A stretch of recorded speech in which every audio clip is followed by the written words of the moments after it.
When you picture the cosmos, you probably think of a place just packed with stars, with galaxies, with all sorts of bright, beautiful stuff. But what if the most important, the most defining feature of our universe is actually the emptiness? That's what we're diving into today by looking at the biggest known nothing in the entire universe. Okay, so let's start here. This right here is the cosmic microwave background, the CMB. Think of it as the oldest light in the universe, a snapshot from way, way back, just 380,000 years after the Big Bang. It is, for all intents and purposes, our universe's baby picture. And what it shows us is that the early cosmos was, well, incredibly uniform, same temperature pretty much everywhere. Almost uniform. See, back in 2004, scientists were looking at this map, and they noticed something off. Right there, in the direction of the constellation Eridanus, there is this huge patch of sky that is just bizarrely, mysteriously cold. It's like a giant cold bruise on this otherwise perfect picture of the infant universe. And we're not talking about some tiny little blip here. This thing is enormous. So what in the cosmos could possibly create a cold spot this massive? And that question, right there, kicks off one of the biggest detective stories in all of modern cosmology. So first up, let's talk about this bruise on the universe. Before we can even get to the suspects, we really need to understand the crime scene. To solve this mystery of the cold spot, you have to appreciate just how truly weird it is, and why it stands out so much from everything else we see. To really put this into perspective, just look at the numbers. The normal little temperature ripples you see all over the CMB, they're tiny, about 1 in 8 millionths of a Kelvin. But the cold spot, it's up to 140 millionths of a Kelvin colder than average. Statistically speaking, the odds of a spot this big and this cold just happening by random chance are, well, they're staggeringly low. Something else has to be going on. So if this spot wasn't just baked into the universe from the start, then something between the Big Bang and us must be causing it. And that leads us to the absolute prime suspect in our cosmic detective story, the Great Cosmic Nothing. It's a theory that centers on a structure so vast it's hard to even wrap your head around. So here's the leading idea. What if the cold spot isn't a feature in the CMB at all? What if it's an illusion caused by something massive, or I guess massively empty, that's sitting between us and that ancient light? This idea is called the Eridanus supervoid. The theory goes that as light from the CMB travels through this enormous void, it actually loses a tiny bit of energy, which makes it appear colder by the time it gets to our telescopes. And when I say vast, I am not kidding. This proposed supervoid is estimated to be 1.8 billion light-years across. I mean, just to put that in perspective, our entire Milky Way galaxy is about 100,000 light-years across. This thing is one of the single largest structures humanity has ever identified. It's just mind-boggling. Okay, so the very idea of a supervoid this big just naturally leads to another question. So for this next section, let's talk about mapping the emptiness. How do astronomers even find, well, nothing? How on earth do you chart the vast, empty spaces of the cosmos? Well, it all starts by mapping what is there.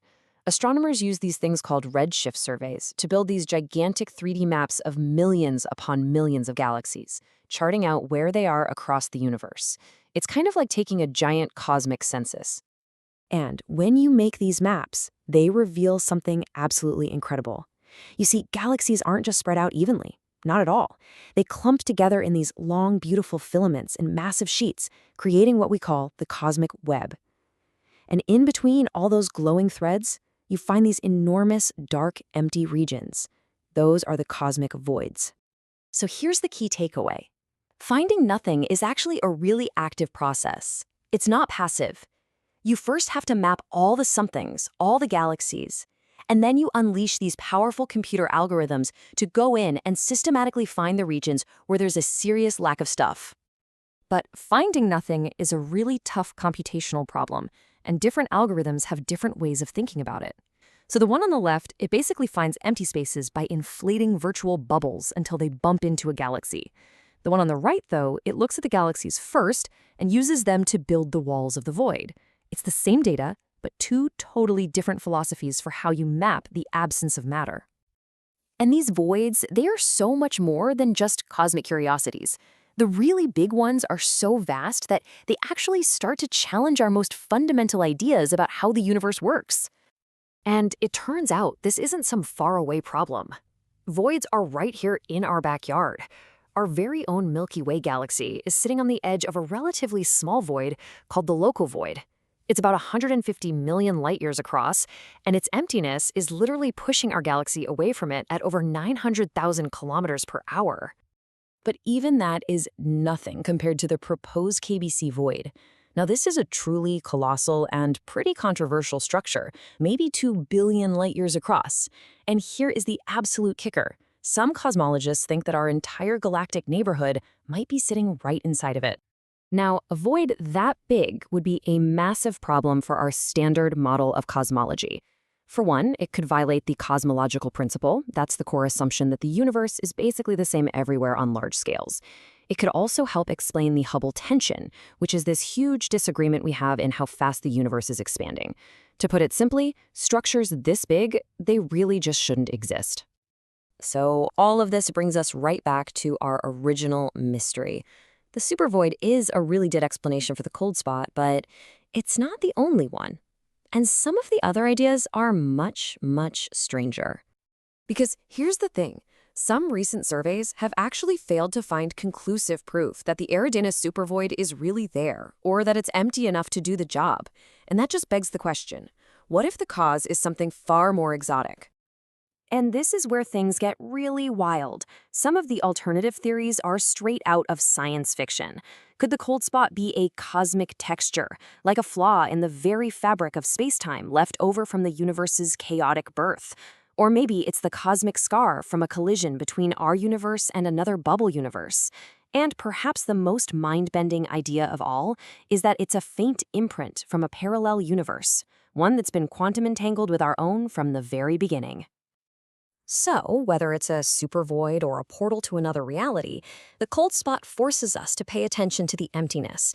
And it turns out that might be where the real story of the universe is happening anyway. Get a load of this. The cosmic web. So all the galaxies, all the stars, all the planets we can see, that makes up only about 20% of the volume of the universe. The other 80%? It's void. Most of our universe is quite literally nothing. And that just completely flips our whole perspective on its head, doesn't it? We always think of the universe as those bright, shining filaments of matter. But as one source so beautifully put it, the real story, the grand drama of how the cosmos evolves, that might actually be unfolding in these vast, quiet oceans of almost total emptiness. So I'm going to leave you with this one thought to chew on. We live in a crowded, bright little corner of a filament, looking out at what we think of as the universe. But what if our view is the exception? What if the true, normal state of the cosmos is the vast, dark, and silent nothingness that we're only just beginning to explore?